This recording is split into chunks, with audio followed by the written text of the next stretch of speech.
Assalomu alaykum va rahmatullohi va barakatuh aziz tinglovchilar. Bola tarbiyasida onaning o'rni ikkinchi qism.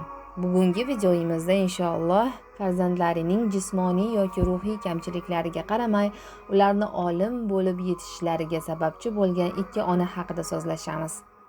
Eng avvalo Imom Muhammad al-Buxoriyning onalar haqida so'zlamoqchiman. Taniqli muhandis, olim Imom Buxoriy o'zining Sahih al-Buxoriy kitoblari orqali dunyoga tanilgan olim hisoblanadilar. Imom Buxoriyning otalari go'daklik chog'larida vafot etganlar va shuning uchun ular onalari qo'llarida tarbiya topganlar.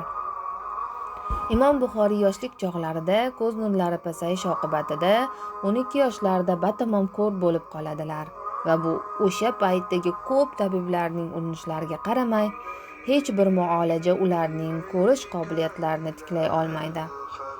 Shundan so'ng Imom Buxoriyning onalari tinmay kechalari uyg'onib, Alloh subhanahu va taolodan farzandlari uchun shifo so'rab duo qiladilar va bu 4 yil davom etgan ekan.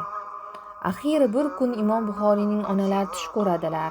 Tushlariga Ibrohim alayhisalom kirib, sening shiddatli va chiroyli duolaring sababidan Alloh taolo o'g'lingning ko'z nurini qaytardi deydilar.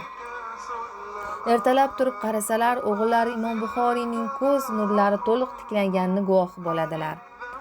Bu Imom Buxoriy 16 yoshlarida sodir bo'lgan.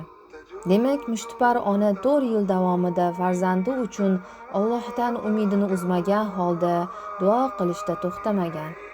Garchi Imom Buxoriy ko'zlari ko'rmasa ham, shu 4 yil davomida onalari ularga to'xtamasdan hadis o'qiganliklari oqibatidan qo'shimcha 500 mingta hadisni yod olganliklarini o'zlarining onalari haqqiga ajratgan boblarida aytib o'tganlar.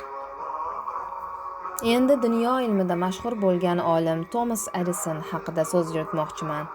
Thomas Alva Edison amerikalik ixtirochi va tadbirkor sifatida mashhur.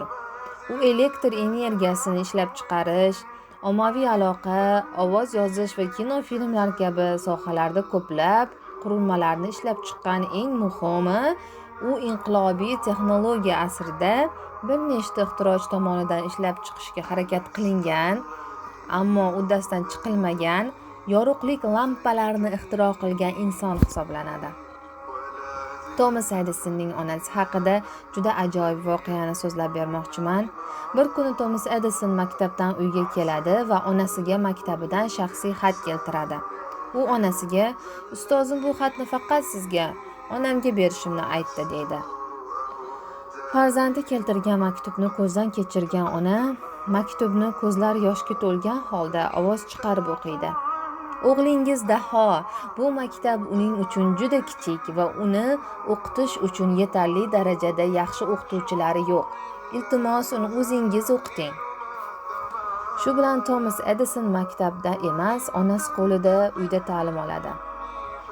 Ko'p yillar o'tgach, Thomas Edisonning onasi vafot etganidan keyin u asrning eng buyuk ixtirochilaridan biri bo'lib yetishadi. Bir kuni eski oilaviy buyumlarni ko'zdan kechira turib, to'satdan u stoldagi tortma burchagida buklanib yotgan qog'ozga ko'zi tushadi. Va bu o'sha xat. Xatda shunday deb yozilgan edi: "O'g'lingiz kasal, ruhiy kasal. Biz uni boshqa maktabga kelishiga ruxsat bera olmaymiz." Edison soatlab yig'laydi va o'z kundaligida shunday deb yozadi: Thomas Alva Edison qahramon ona tomonidan asr dahosiga aylandi. Aziz tinglovchilar, endi bir tafakkur qilib ko'raylik.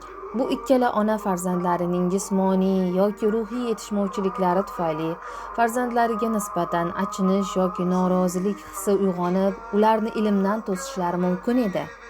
Meni farzandim bu holatda qanday qilib olim bo'ladi deb o'ylashlari yoki nega meni farzandim boshqalarga o'xshagan emas deb taslim bo'lishlari mumkin edi. Buxoriyning onalari farzandining ko'zi ko'rmay qolsa ham Allohga bo'lgan umidi, farzandi din yo'lida olim bo'lish niyatini yo'qotmadi. Duo qilib duoyim qabul bo'lmayapti deb taslim bo'lmadi.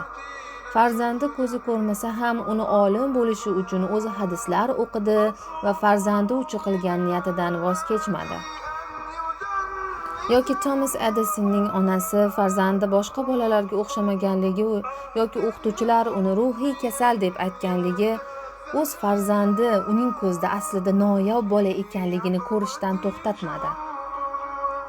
Aziz onalar, farzand Allohning sovg'asi hisoblanadi va har bir bolaning o'z iqtidori bo'ladi. Faqatgina biz uni ko'ra bilishimiz va shu yo'lda ularni dastaklashimiz kerak xolos. Albatta, buni farzandlarimizni boshqa bolalarga qiyoslab emas, balkim ularga onalik ko'zi bilan qarab, Allohga duo qilgan holda ularga ilm bersak, farzandlarimiz Allohning izni ila olim bo'lishdan tashqari eng muhimi inson bo'lib yetishadi.